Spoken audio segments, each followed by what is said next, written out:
আজ মহালয়া, দেবীপক্ষের সূচনায় দুর্গা আরাধনার আগমনী। আশ্বিনে মাখা রোদে কাশফুলের দুলুনি, বর্ষা বিদায়ের মাটির সোঁদা গন্ধে পুজো পুজো আমেজ।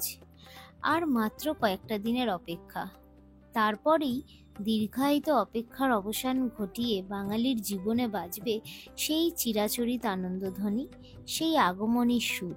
বাঙালির শ্রেষ্ঠ দুর্গোৎসব আসতে চলেছে। আমরা দুর্গাকে কখনো উমা বলি তো কখনো গৌরী।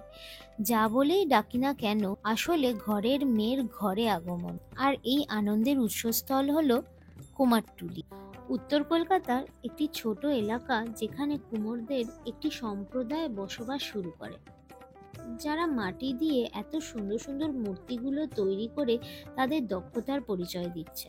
আমরা যেই কুমারটুলিতে পা রাখলাম, তখনই বুঝতে পারলাম আমরা এক অন্য জগতে এসে পৌঁছেছি, যেখানে ঐতিহ্য ও ঐতিহ্য নিমজ্জিত কুমারটুলি বা কুমারটুলির দেব নির্মাতারা নিঃশব্দে ঐশ্বরিক রূপ দিচ্ছেন।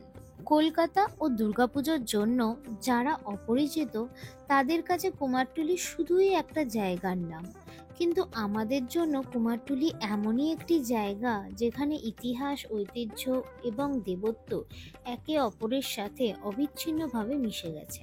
শোভাবাজার ও আইরিটোলার মধ্যবর্তী গলির মধ্যেই প্রতিভাধর কারিগররা ক্রমাগত তাদের প্রতিভা দিয়ে সুন্দর সুন্দর দেবদেবীর মূর্তি তৈরি করছেন।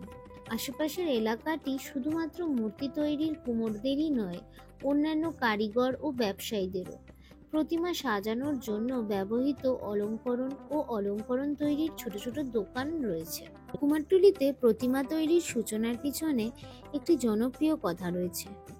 1757 সালে লর্ড ক্লাইভ পলাশীর যুদ্ধে সিরাজউদ্দৌলাকে পরাজিত করেন, একটি ঘটনা যা ভারতে ব্রিটিশদের ভাগ্যকে শিলমোহর দেয়। কথায় আছে যে রবার্ট ক্লাইভ ঈশ্বরকে প্রণাম করতে চেয়েছিলেন, কিন্তু কলকাতায় একমাত্র গির্জা সেন্ট অ্যানাস চার্চ শহরটি অবরোধের সময় ভেঙে ফেলা হয়েছিল। তখন শোভাবাজারের শ্রী নবকৃষ্ণ দেব ক্লাইভের একজন শুভাকাঙ্ক্ষী ও পরামর্শদাতা। তাকে শোভাবাজারের তার রাজবাড়িতে দেবী দুর্গার পায়ে নৈবেদ্য দেওয়ার পরামর্শ দেন। এইভাবেই আগামী আশ্বিন মাসে শোভাবাজার রাজবাড়িতে দুর্গাপুজোর আয়োজন করা হয়। প্রতিমা তৈরির পদ্ধতিটিও বেশ সুন্দর। সাধারণত বাংলা বছরের শেষ দিনে চৈত্র সংক্রান্তিতে কারিগররা শুকনো বাঁশের লাঠিতে হাত দেওয়ার আগে একটি আচার সম্পাদন করে, যা তারা প্রথম প্রতিমার কাঠামো তৈরি করতে ব্যবহৃত করে। প্রথমে বাঁশ ও শুকনো খড় দিয়ে কাঠামো তৈরি করা হয়। এটি প্রতিমার প্রাকৃতিক রূপ দেয়। প্রতিমা তৈরির জন্য সুন্দরবন থেকে বিশেষ ধরনের খড়ও আনা হয় বলে শোনা যায়। এরপরে কাঠামোটিতে নরম কাদামাটির স্তর লেপা হয়। সাধারণত দু ধরনের কাদামাটিই ব্যবহার করা হয়ে থাকে, এঁটেল মাটি ও গঙ্গা মাটি। মূর্তিটিকে অক্ষত রাখতে এবং একটি মসৃণ চেহারা দেওয়ার জন্য হাতে তৈরি আঠার সাথে এই দুই ধরনের মাটির মিশ্রণও ব্যবহার করে থাকে। এটি তারপর রোদে শুকানো হয়। এটি আবার শুকিয়ে তারপর মূর্তিটিকে বিভিন্ন শরীরের রং, যেমন সোনালী, হলুদ, সাদা রং করা হয়। প্রাথমিকভাবে ব্যবহৃত রং সব প্রাকৃতিক রং ছিল, এমনকি রং ব্রাশও কারিগরদের দিয়ে তৈরি করা হয়েছিল। পেন্ট ব্রাশের প্রবেশ ঘটেছে, এখন তো স্প্রে পেন্ট দিয়েই রং করে।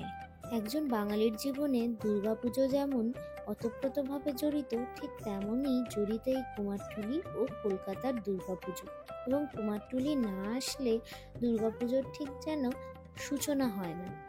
তবে এলে অবশ্যই ছবি তোলার আগে সামান্য মূল্যের টিকিট সংগ্রহ করে নিও, যা এখানকার শিল্পীদের বিভিন্নভাবে সাহায্যে লাগে।